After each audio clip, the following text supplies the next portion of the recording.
তুমি না আগের মতো নেই, অনেক পাল্টে গেছো। আমি কি করব, আমার যে মেকআপ শেষ হয়ে গেছে।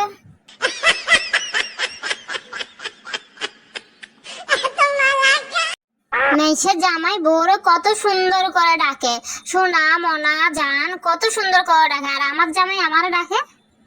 ওই কতক্ষণ ধরে ডাকতেছি, কই গেলা, মরছে নাকি? ভাবতেছি এভাবে গরম পড়লে বিয়ে আরেকটা করব। তাই নাকি? গরম পড়লে নতুন বউ কি তোমাকে ঠান্ডা করে রাখবে?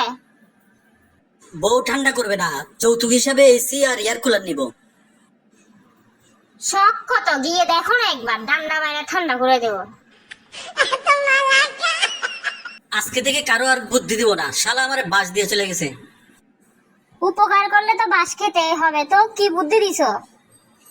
আমার বন্ধু রোমিও একটু বাঠু, ওরে বললাম একটু ঝোলাঝুলি কর, কিছুটা লম্বা হবি। তো বুদ্ধি তো ভালোই দিছো, বাস দিল কেমনে? শালা ফ্যানের সাথে ঝুলে পড়ছে।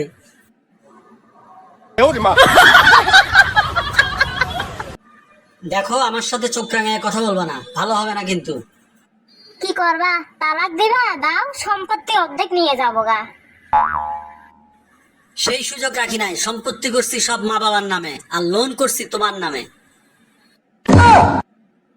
এই ঘরে এসি লাগাইছো, টাকা পয়লা কই?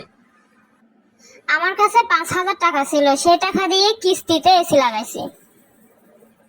বাকি টাকা কে দিবে? আমি কিন্তু 1 টাকাও দিব না। 3 মাস কিস্তি না দিলে এসি খুললে নিয়ে যাবে।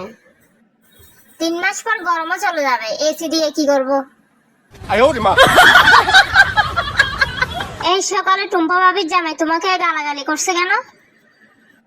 উনি জিজ্ঞেস করলো ভাবিরে দেখছেন, আমি বললাম গোসল করার সময় দেখছিলাম।